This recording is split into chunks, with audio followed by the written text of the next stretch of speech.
you need to cut ties emotionally with them. And the three things that you say is, I forgive you, I'm sorry, and I love you.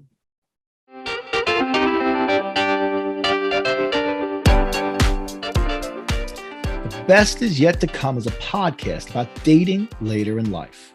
It's co-hosted by Tanya Carter, Brenda Yamas, and me, Richard D'Ambrosio. We're all exploring dating from a fun but sophisticated, sexy, and smart perspective. And we're going to be tackling every issue that mature men and women face while seeking love, companionship, and yes, sex. So you can follow us on our private Facebook group and on our YouTube page. Please join us in this discussion about one of the most important things a human being can have, a relationship with a significant other.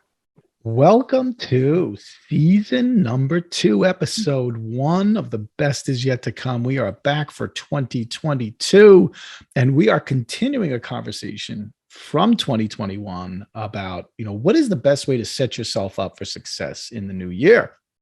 And we have today, as always, our dear friend from Puerto Rico, Brenda Yamas. Hello. And our Georgia Peach, Ms. Tanya Carter. Hello. Happy New Year. Are you originally from Georgia? I'm a Georgia Peach. I'm a Grady baby. Uh-huh. Grady is the only hospital in the world that everybody represents. Like, I'm a Grady baby, deuces. We have Grady baby reunions. Grady baby. Wow. That is pride right there. I don't know why we're so proud to be Grady babies, but we're Grady babies. That's who we are. And how long did you live in New York? About a year and a half. Year and a half. So that wasn't enough to impact your accent. I don't think I have an accent, but I listen to myself every day. So when you get sassy, it comes out.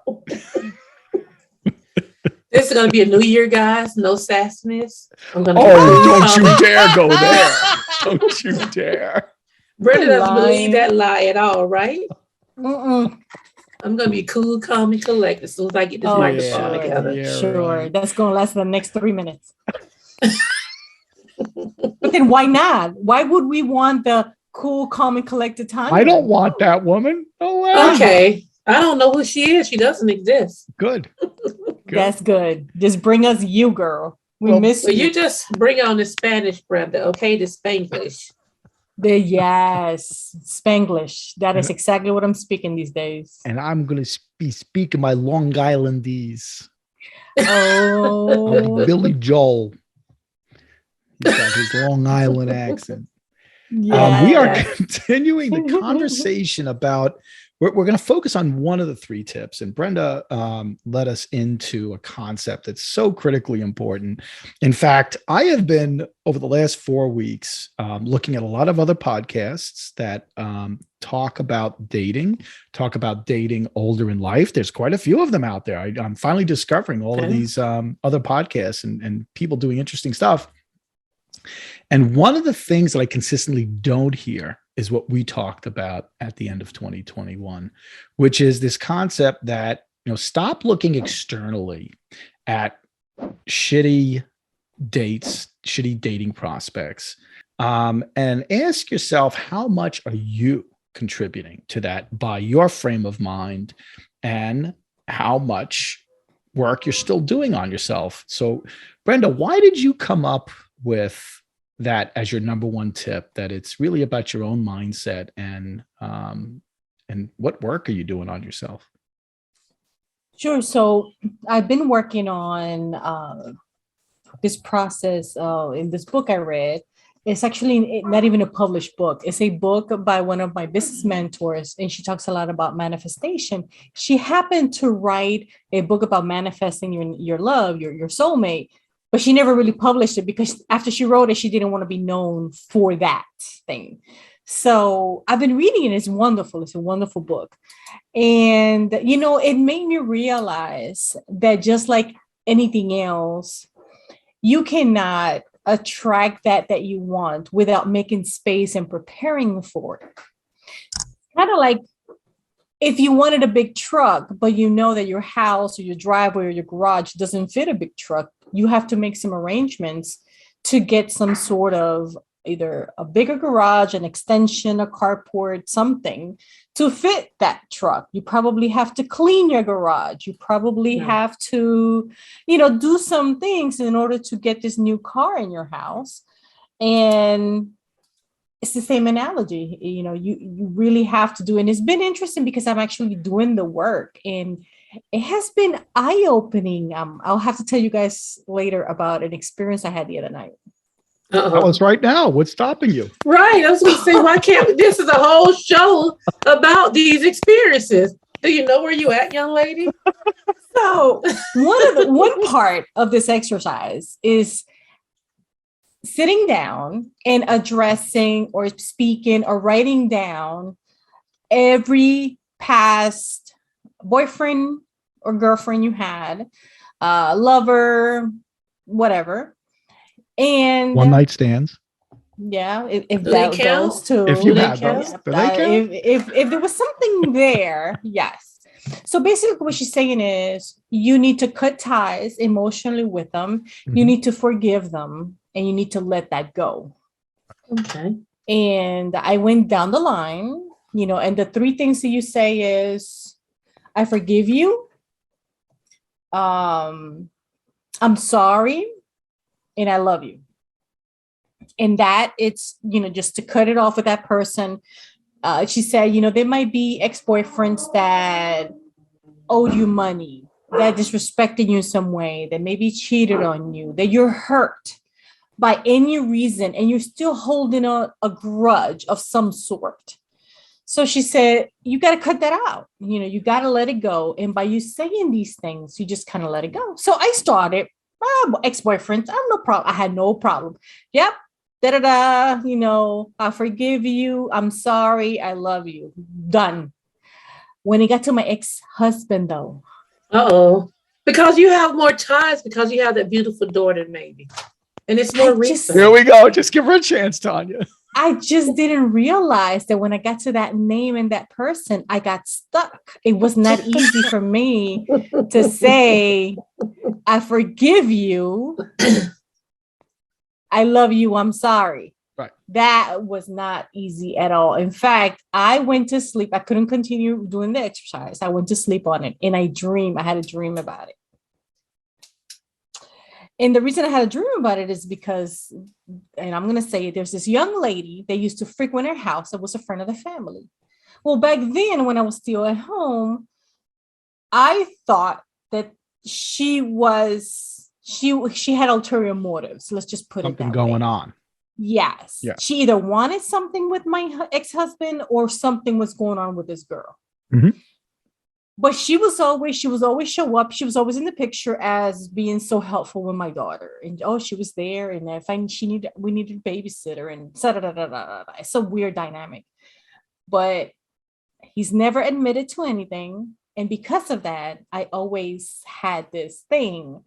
So the other night, we're recovering from COVID. My daughter speaks to her dad every night.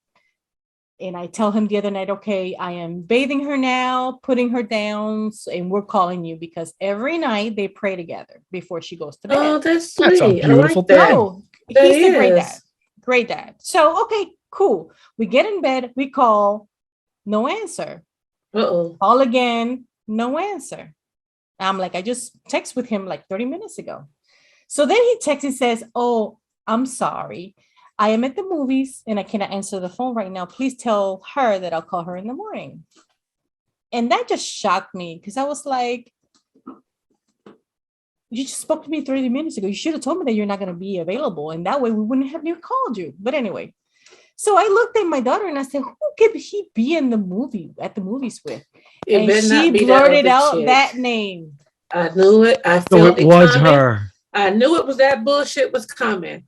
Oh. Do you know that I had a dream that I had gone in his house and she was there and I had grabbed her by the hair and I was so angry. I dragged her outside of the house by the hair. Richard, why are you laughing? That Latin blood, baby. You do not cross a Latin woman. I was angry. Talk about anger. I think I went to sleep and I felt the anger. Yeah, so I had this dream that I was grabbing that girl by the hair, and it was, I mean, with such force, Richard, that I don't know how. Like, Good, you had and a I chance to just let the anger go. exactly, exactly. And in my mind, when I woke up the next day, I was like, wow, I didn't even know that I was harboring all of those feelings towards her and all of that anger. And then it just made me realize that, you know what? I need to restructure this relationship with my ex-husband. Mhm. We're parents. We're never going to be friends. We're no longer friends. That's it. Don't stop trying to be his friend. It's not. We're co-parenting. We are polite, and that's it. There's no other reason to be anything other than that. And that was a big. I thought it was a big step moving in the right direction for me, and I was Yeah. shocked it worked. Yeah. I felt like it worked. Did You know. you feel Yeah. like there was a release then, so that, as you said earlier, you could kind of clean out the garage and let the brand new car come in? Absolutely. Absolutely. And I didn't even know my garage was that messy, to use that same word. Wow. I didn't even know that my garage, that I was harboring all those feelings and I was still had that anger. It's the biggest You know? challenge for me, Brenda, is trying to, I mean, I've been meditating since 2006. I've spent a lot of time on myself. I've gone to therapy, privately, personally. And I'd like to believe that I've banished most of the demons, but I wonder what's like so deep and I haven't touched it yet. And is that influencing? I mean, I am dating somebody right now, and I am always watching to see if any of my behaviors indicate that maybe something's unresolved inside me. Even though I've attracted this wonderful woman, I wonder, do I do things that could cause a problem because I still haven't touched the things I need to get to? That worries the shit out of me. Do you think that overthinking that there might, or overanalyzing yourself, that actually present a problem that's not actually Yes, there? I do. So maybe you Tanya. need to pull back a little bit on the over. I'm an overthinker. You just tell me stuff right up front, because you really don't want me to start overthinking, because I'm going to think of something so much more worse than it is. So I always have to police myself, like you were doing, Richard. I'm a Libra. My scales got to be balanced. But I don't want you to overthink the situation, And Your significant other is very open with you. She would tell you if there was a problem. I think so. And we've had some discussions that have caused me to have to go back inside myself and say, that was pretty stupid. Why would you do that? Why would you say that way? Why would you react in that way? Which makes me believe, okay, I may still have some healing to do, and I need to get that out of my system. To Brenda's point, with my ex, it was a really ugly divorce and a relationship that had broken apart. Good gracious. I when my father passed away in 2001, it was already pretty damaged because of something that happened at the funeral that I just couldn't understand how I could have been treated that way. So I have carried some of that baggage, but at one point, I think I let it go. I can't answer all three questions, Brenda. I can say I forgive her for everything that happened. I'm sorry for the things that I've done. But I can honestly say I can't say that I love this person anymore.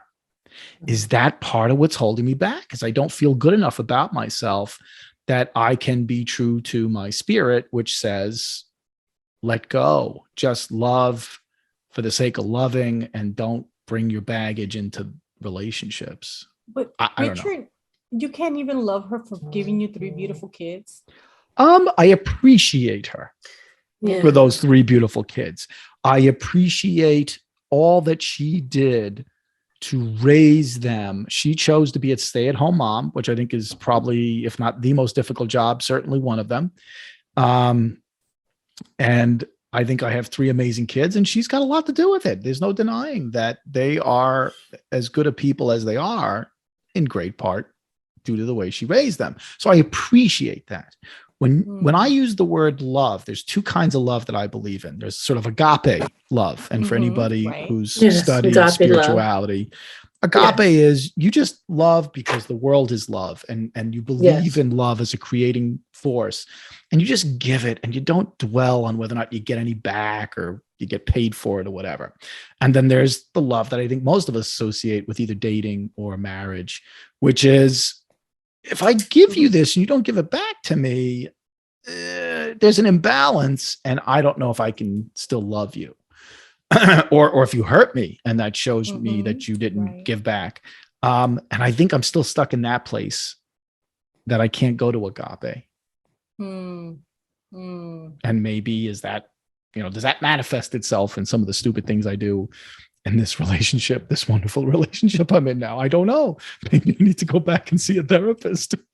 Well, I think every experience that we have in life, right? It changes us, right? And we adjust, we learn, we implement, or we don't. Or we don't. And so maybe and it's we the repeat fact the that bad behaviors. Right.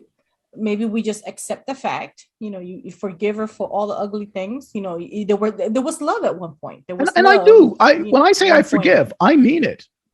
Look, I have no grudges against all that. I just don't know that I can say I love this person in any form. There's people, total strangers I can meet on the street. I don't love them. I have fondness for the creation they represent. And I think I've kind of parked her in that space now. This person who I was with for 25 years plus 25 plus years. So I don't know that I can go there with you. Tanya, can you say, I love you, I forgive you? I'm sorry. I'm so disinterested in anybody I ever dated. You know what I mean? Uh-huh. And it's not that I wish anyone bad. Right. No. I'm not even gonna, if I cannot move on because I didn't tell the last idiot I love you, I'm just gonna be stuck. But seriously, I think for me, the I forgive you is just gonna have to be where it's gonna stop for me, where they're concerned. And not across the board, because I don't have this whole mass number, maybe 2 or 3 guys, but I'm sorry, that's internal. I have to say that goes back to what you're saying. Yeah. I'm sorry for the way I treated this person. Now I'm always open with my emotions in a relationship, so I'm sure that if I've done anything or that I felt was wrong or that was brought to my attention, I have already said I'm sorry in that moment. So I'm not going to come back 4 years later and be sorry for it. And maybe I'm taking it too literal. Yeah, no, you know what? Actually, that's a great point. I think I'm looking through it now.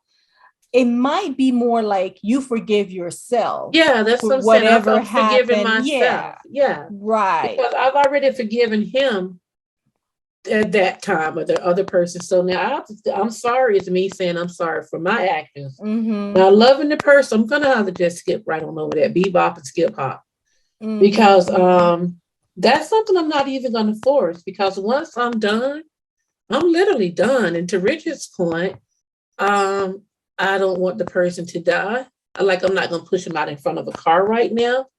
And maybe if something happened, I would be sad, because this is a God's creature, and I don't want to see anything bad to happen to the average person, even a stranger, a stray poodle.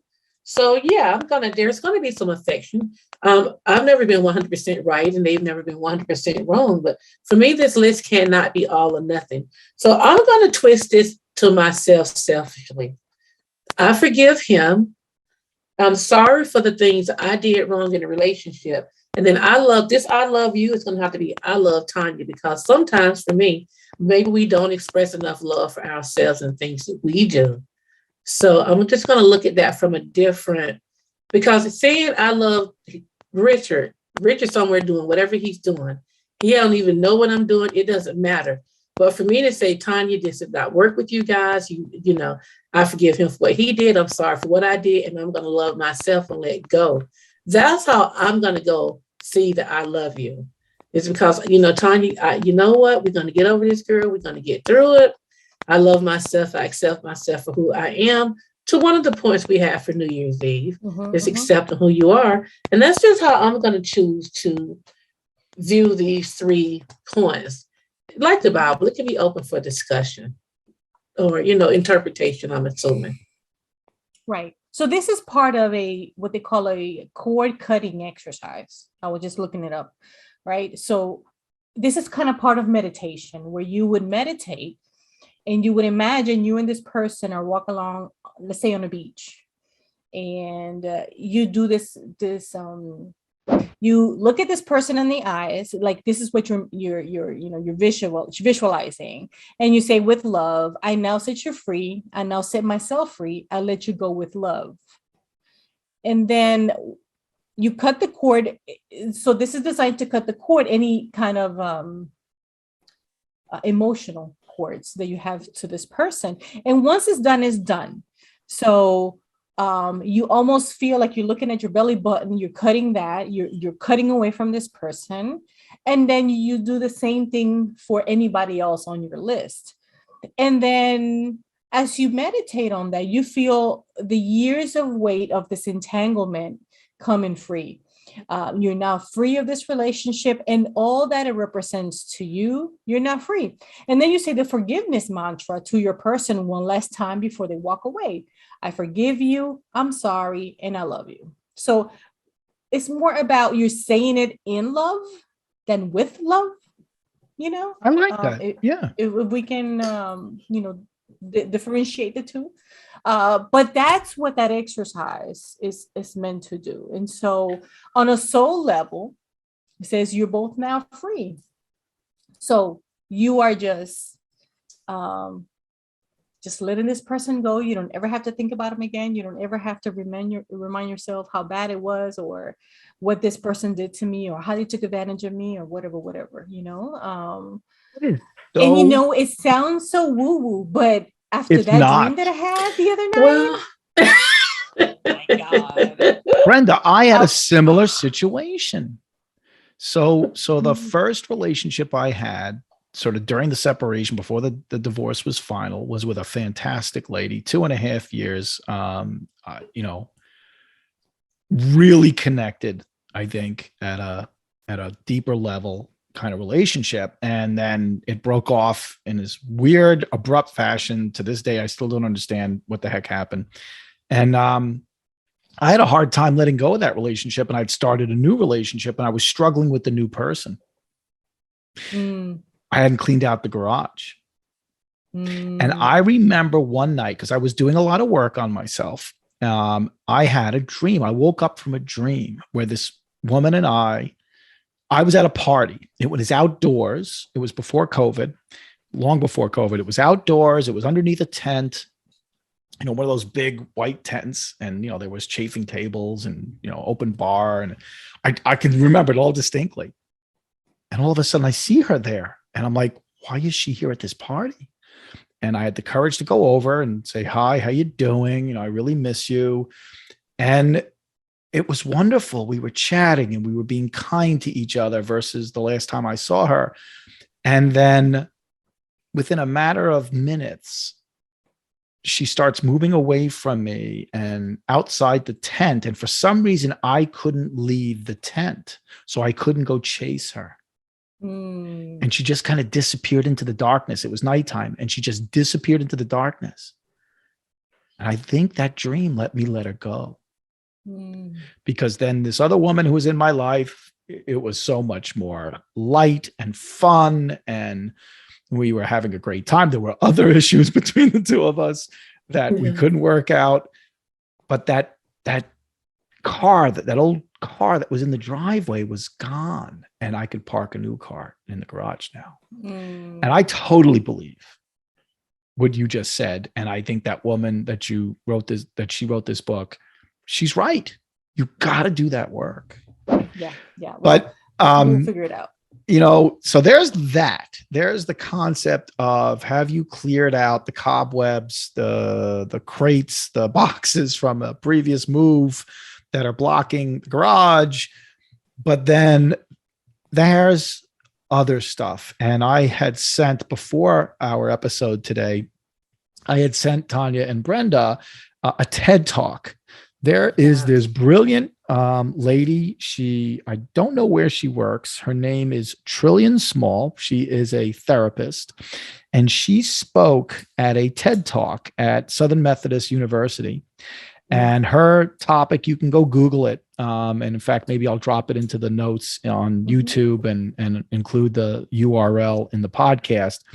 Overcoming the fear of love. And she tells a story in her TED Talk about how she had to go dig deep to find out why she was sabotaging relationships, why she was at a certain age in her life and had nothing but failed relationships.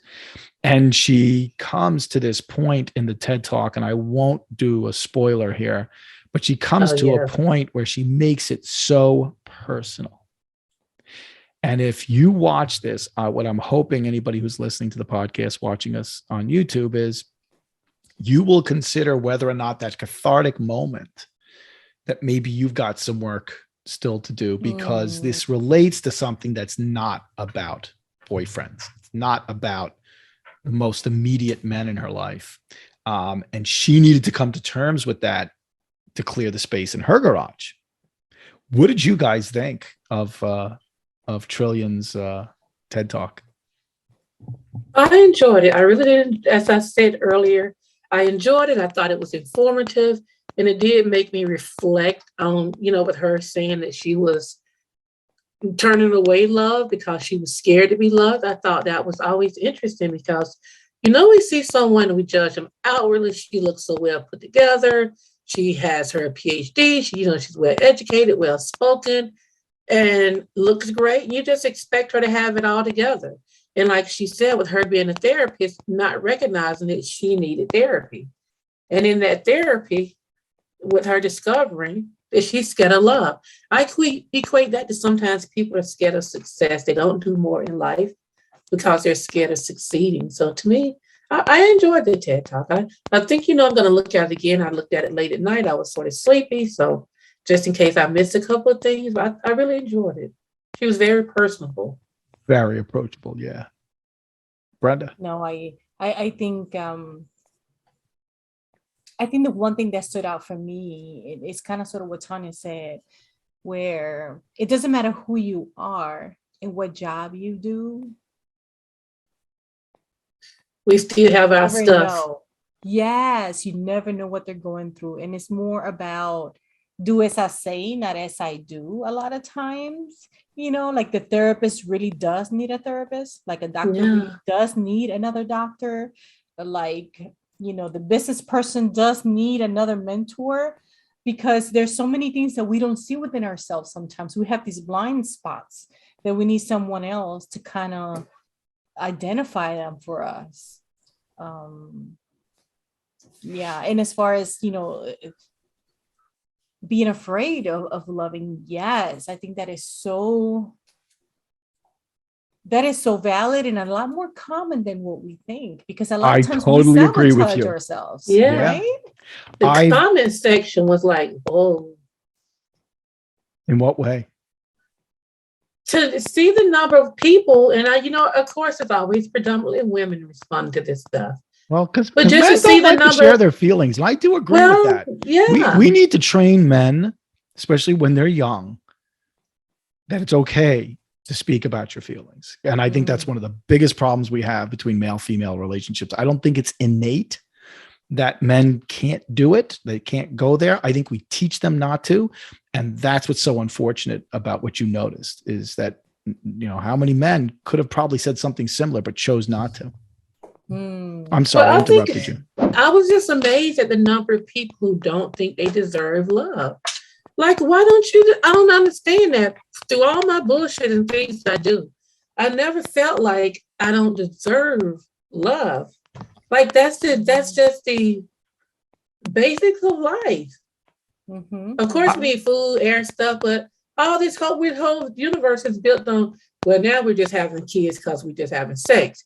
But the premise is for you to love one another. That's what we're commanded to do, right? Yeah. So how can you feel that you're not worthy of love? That just blew me away. I was up late, as I said, looking at the video, and I got so caught up with the comment section till I had to force myself to return to what Trillion was saying. Trillionaire was the trillionaire.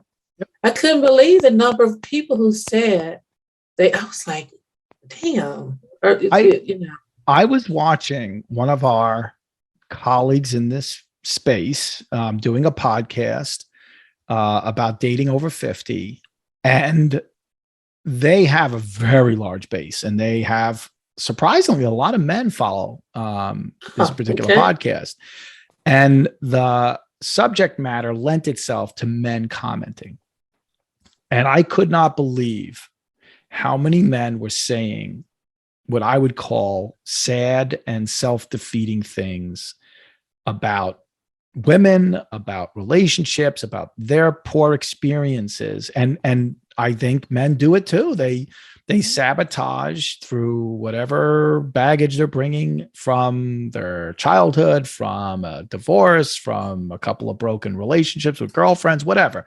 Men do it too, because you could read these comments in that particular episode going, what is wrong with these guys? I mean, get over yourself, pick yourself up, and like Brenda says, do the work and go back out there expecting to be loved, expecting to give love and be loved. Just go do it. So here's the thing, Richard. Women blame ourselves and the men blame us. So there is a difference.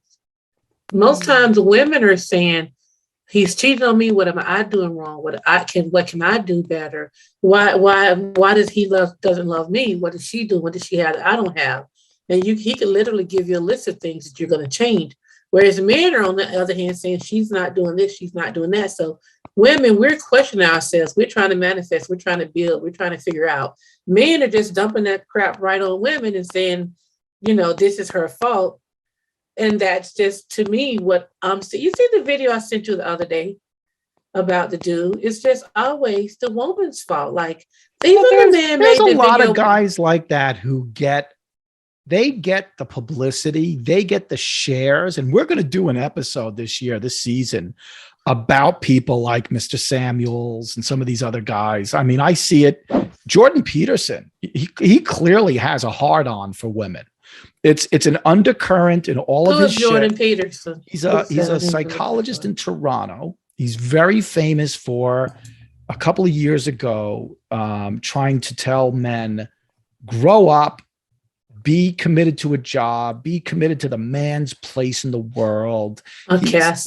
He's kind of got he's not terribly overtly abusive, but he's very much a man's man kind of guy, and he carries a big chip on his shoulder. And these guys get the shares, they get the recognition, they get invited to speak at these conferences. And there's a Catholic bishop in LA who's very famous for his social media. He interviewed Jordan Peterson. Why? Because the Catholic Church wants men to dominate households. That's for conservative Catholic priests and bishops and cardinals. They love this guy because he's reasserting the man's place in a household. So anyway, when you see these kinds of things, I get it. You're right. And that's unfortunate. I also see it from the opposite side, very frankly. I see like John Gray, the famous Mars and Venus guy. He calls men cavemen. Oh, men got to go back to their cave. And so, there's these stereotypes that both sides throw on each other. And I'll tell you, it's my mission. It's one of my missions is judge people individually, for God's sakes. I understand you're bringing baggage from your childhood. I understand you're bringing baggage from a divorce, a guy who cheated on you. But why do you think the next person is exactly like that? Why are you assuming that? That is a wild assumption. I know so many women who've had shitty divorces, and all they do is say, I am so grateful I'm with the man I am today. He is the sweetest guy. He is devoted to me. He makes me feel like a woman every single day. There's obviously lots of great guys out there. Can we stop with the stereotypes? Yeah, I agree. On each end. I think the great guys and the great gals are at home just in give up mode. Like, shit, fuck it. And I Just don't gonna stay know. home. That's a good I don't want to point. be bothered. When you read some of these comments, right, especially when it comes to relationships, Uh-huh. you get the extremes. Yes. You know, Right. the men, That's true. the men that are just completely out there, women are evil, this, that, the other. They And part of the people human. like extremes. So guess what? All the podcast hosts invite them on because that creates the buzz and gets the shares and gets the likes. But what But it about doesn't help this? anybody. It doesn't It help doesn't. anybody. I'm more concerned with the common guy. I do understand that the podcast hosts are bringing in this cult of idiocy that they're, but I'm more concerned with the common guy who was on Facebook, who's always blaming the woman, because They're out there. the But if we assholes did on a the survey, podcast, we don't meet them, but the daily people, that's I what would- concerns me. I would say to you that is an impression that you have, because why are the nice guys going to comment on a video like that?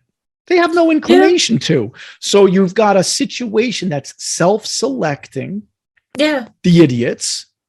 They're angry and bitter instead of the nice guys who are home with their girlfriends, taking care of their girlfriends and their Yes. wives, and they're not watching these videos. So or they're not there. going to So even we get- comment. Yeah, So we Right. get the impression that men suck. We get the impression. But then why are so many of my female friends in the second phases of their lives with so many great guys? Where did they come from? They were always there. they were They always were there. not on Facebook. They were not on Facebook making comments and talking. They were not. Yeah. Or they might be on Facebook reading it, but like, I'm not even going to So comment. here's on this. tip This is number idiot. 4. Tip number 4. I guess it kind of follows on my tip from last year.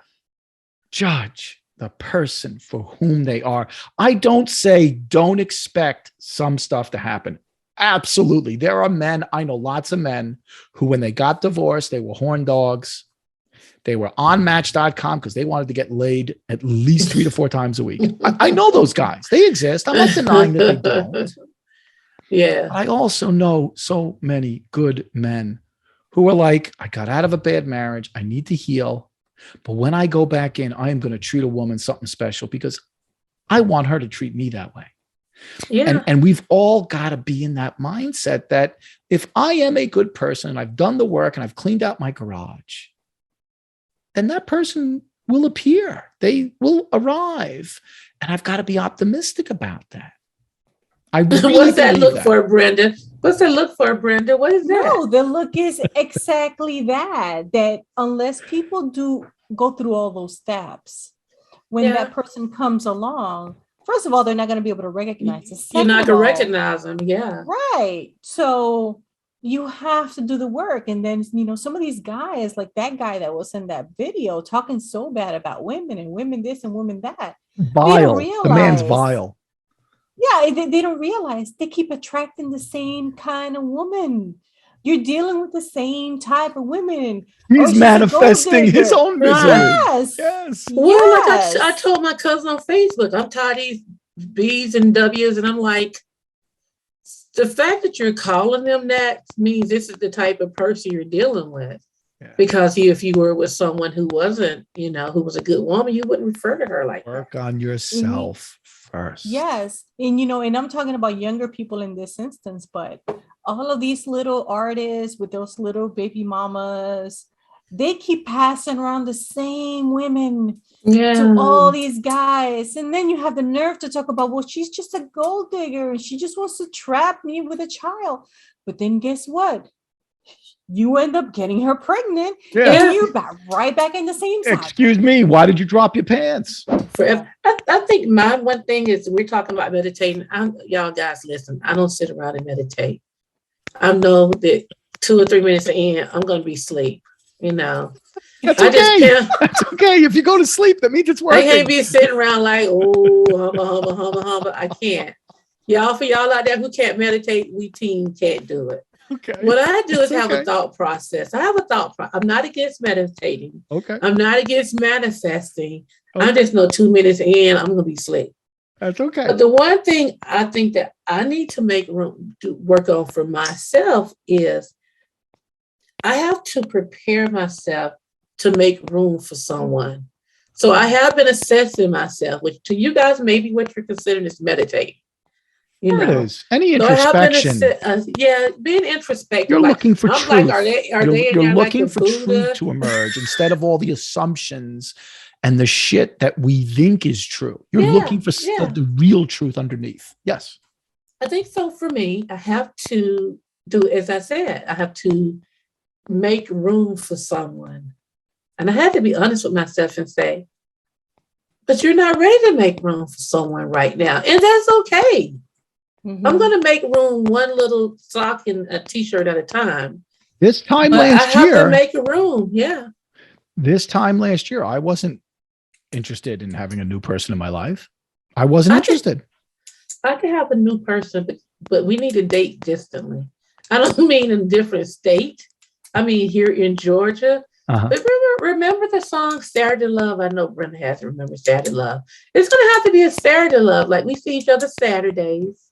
Maybe we talk a couple of days, good morning and good night. You can find that guy yes, who also wants that right now. So I'm going to have I had to be honest with myself and say, listen, I think I'm not ready to make room for this person. Now, listen, some good person might come around next week, bowl me off my feet. And I'm like, oh, Brenda, Richard Child. But here's what I'm going to tell you, Tanya. He ain't showing up if you're not ready to accept him. He won't even show up. But that's fine, because for right now, I'm good with that. Then that may be the reason why. All I'm telling you is I do believe that we create our present. We co-create our present, which then leads us to a future. So if you're doing something right now in the moment, and that's, this is my Buddhism and my mindfulness practice. If I today am focused on going hiking and I'm not looking for a woman, so I pass a woman on the trail and, I see that she's with a couple of girlfriends, and I don't sit there and act like Mr. Suave. Hey, ladies, who knows? A woman who's just looking for a guy who's interested in hiking sees a guy who's not hitting on her, and we just co-created a moment. If two of us are going to introduce ourselves and shake hands, that's what we're talking about is, are you in that place versus going to the bars, going on Match, trying to Bumble and trying to hit on 10 people a week? To me, that's like, if you're not emotionally really in the right place for that person, you're going to attract everybody, But Richard, to your point, you also did a lot of work. I spent a lot of time on myself alone. Right. You spent a lot of time by yourself. And so when you met this person, you were not looking, but you were ready. Even though you were not like, yep, I'm ready. I am hanging out the shingle, open for business. It wasn't like that. I was actually thinking I was going to end this previous year, 2021. I was thinking, you know what? After 2021 is over, then I'll start dating again. Yeah, you actually said that about us going out, So that's right, because you guys wanted me to set up my profile, and I was like, you was like, we'll wait till. So my thing is, it's not that I cannot be present in the moment. I can date. I can meet. I can make friends. I can go out to dinner with someone, but I'm gonna. So you see some people on the profile. I'm looking to get married. I'm looking for a relationship. Oh, I see. I'm not looking to get married. I'm not looking for a relationship. If I'm out and I meet someone and we click and we want to date and have dinner, drinks, or movie and hang out, that is fine. I just help you. It's such a thin line between being so desperate and needy that you would take anything. And so what I'm saying is that's not where I am right now. Right. So if the right person comes along organically, you weren't looking, but you felt like you were ready. I'm not looking. I feel like I'm ready to handle a relationship because I'm a realist. And if a realist come along, then we're fine. I don't have a problem doing that. To my point for last week, I just don't want to have to nurture a person because they're not ready. I guess that's what I should say. I don't want to have to nurture someone and bring out my cheerleaders and pom-poms and get a little, keep having to pump this person up because they're not ready. So if he's ready and I'm ready, then we're good to go. It's not that I'm not ready to date. I would love to do a study of second, long-term, lasting relationships, and ask couples, can you remember the first date? What was it like? What mood or moment were you in? Was it a sense of, I mean, I will tell you, I probably never dated more confidently than I did this autumn because I didn't really care. Meaning I knew I liked this individual because we had many, many long conversations on the phone. And I knew I liked them. And I knew at the very least, meeting them in person, we would have a friendship probably. Right. And that was good enough. So going into this date meeting, I think we called it, it wasn't, am I going to make something out of this? It was, you didn't have expectations of falling in love. I'm just going to have fun and I'm going to get to know this person and I'm going to hopefully let them get to know a little bit more about me. And if it feels kind of fun and easy, maybe there's reason for date number 2. Maybe. Right. Okay. And that to me is what I think I've learned in the last 12 months is I date more confidently. I date more happier when I just don't have a result that I'm shooting for. And that's because I finally did enough work on myself. The first coming out of the divorce, I thought I was a shitty lover. I thought I was a shitty person.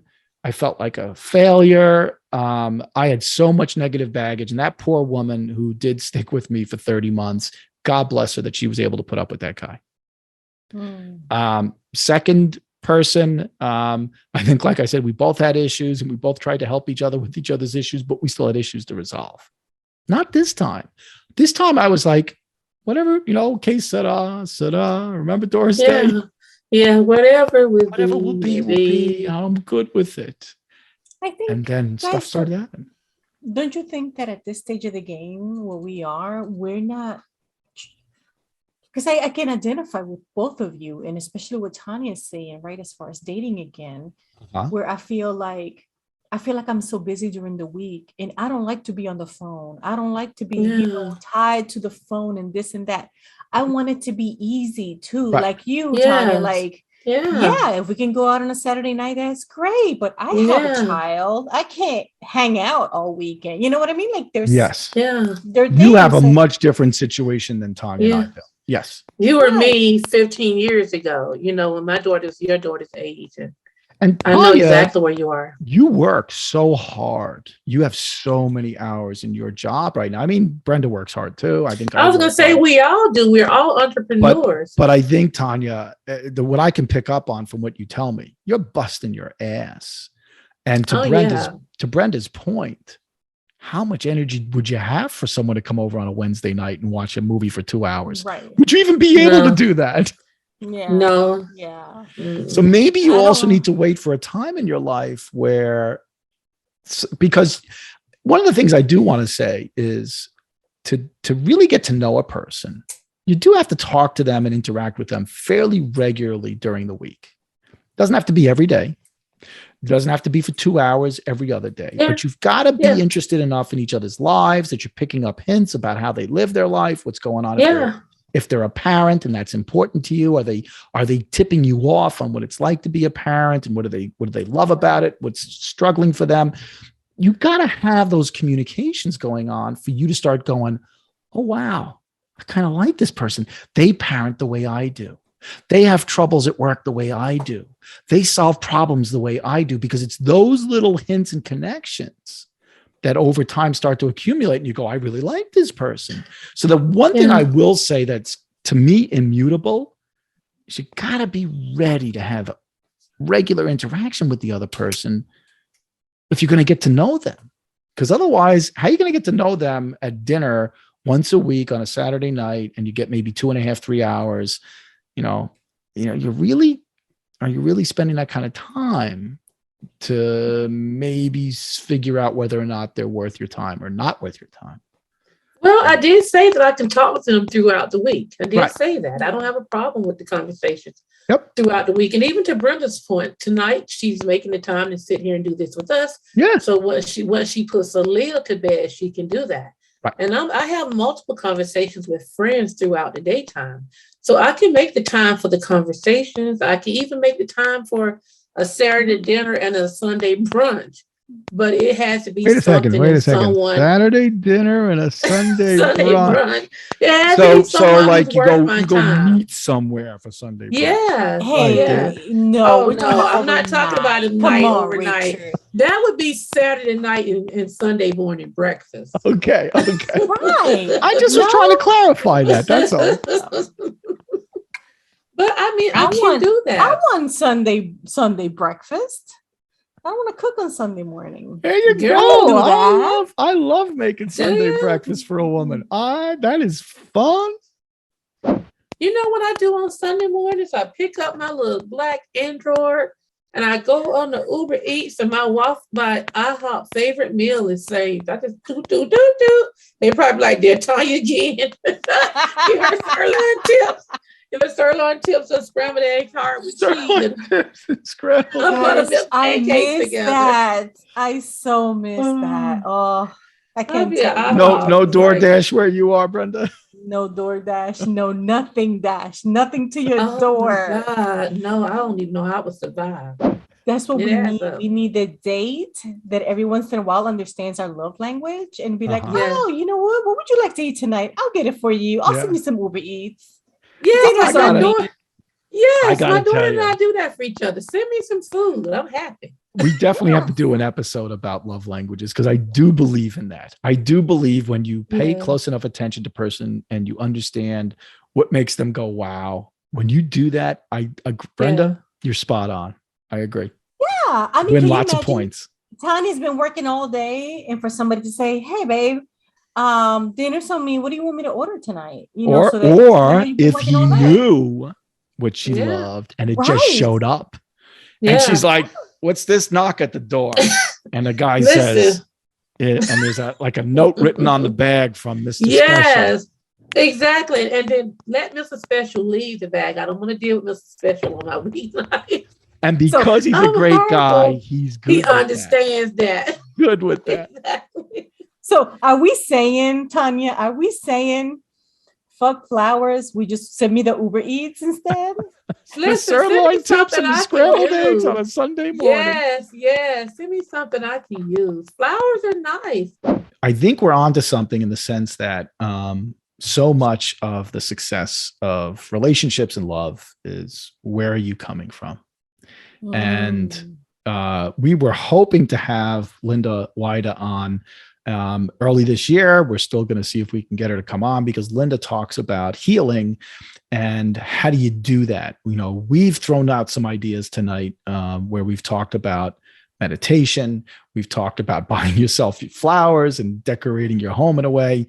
But I definitely believe that we need more trained help. And I know Linda's eager to come on back and maybe help us think through what does that healing process look like. Being over 40, it would serve us no good to sit here and complain about no good man or no good women. Like that's not going to get you anywhere. Narrative, right? It's not going to get us anywhere. It's more about how do we move forward? How do we make it easy? How does Tanya date again easily? You know, not in a non-stressful way where they understand where she's at in her life and the things that what her love language is. I mean, seriously. And then for me, I have another set of issues altogether. And what my love language is and what is your love language. I mean, we already know that the Sunday crossword puzzle is a big deal. Yes. It is. It is. Hanging out doing it is lots of fun. I sort of think we're all saying the same thing. Mm-hmm. We're all sort of in the same place. Because for me to say that I'm going to have to make room for someone, but for now I'm content, it's really where Richard was at when he met his significant other. Mm-hmm. He was right where I am in a sense where I would like to date. I'm not going to stress about it. I'm not going to worry about it. But if it happens, it happens. And that's what happened with you. You weren't looking for it, Richard. But we're still with a common thread, right? Like you said. Yeah, we are. There's a common thread. It has to be easy. It has to fit our lives. it has to be right? It has to It be. has to be. It can't be. And I don't say easy for anyone who's listening that I think some angel's going to fall out of heaven and we're not going to have any arguments, any disagreements. Or to Richard's point, if he says something that maybe his partner comes to him and say, "Why did you say that?" He immediately goes back and assesses that. Why did I say that? Where, maybe 10 years ago or someone else right now wouldn't even assess that. Like I said, what I said, deal with it. Yeah. So we're all saying we're going to continue to work on ourselves, whether we're in a relationship or not. Right? I agree. Mhm. And I think it's going to be an incredible 2022. I think we need to cut through the bullshit for more people and not use, catchphrases and gimmicks, and just get people to be more mindful daters. And like I said, that's my mission. That is my mission, is just to get people to be more mindful about this whole process. Park the archetypes, park the stereotypes, meet that person where they are right now and just accept that they may be incredible and they may not be, but you're not going to judge them until you give them a chance to prove themselves. Don't use these generalizations because, there are no 5 secrets to getting a man to love you. It's bullshit. Every man is different. Yep. Yeah. There's no blueprint. Just Yeah. that's like the word I despise the most is blueprint. I'm like, why a blueprint? Things don't work the same for everybody. No. It just you can't repeat the same formula and get We the are same all result. such unique people. We are, and that to me is the brilliance. My Christian faith, we were all created divinely, and each one of us is different. And isn't that amazing? There's 3 billion of us or something on the earth, and each one of us is different. Holy shit. I was going to be corny and say just like a snowflake. You know how they say every snowflake has their own. Are you calling me a thing? snowflake? Oh, God, no. Now, if you pull out a red hat, then I'm going to go ahead and Ruth and I are going to give it to him, right, Ruth? That's right. That's right.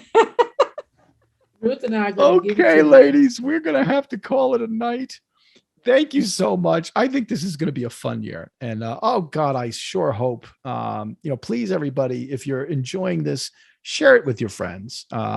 Definitely subscribe on your favorite podcast tool, because if this is going to be different, we're going to need to start building a tribe who enjoys this, talks about it, and then goes and does something with it. If this is going to make a difference. So we do hope this grows leaps and bounds in 2022. Absolutely. Okay, ladies. Love you both. Thank you. See you Have a good soon. evening. Bye. Bye-bye. Bye.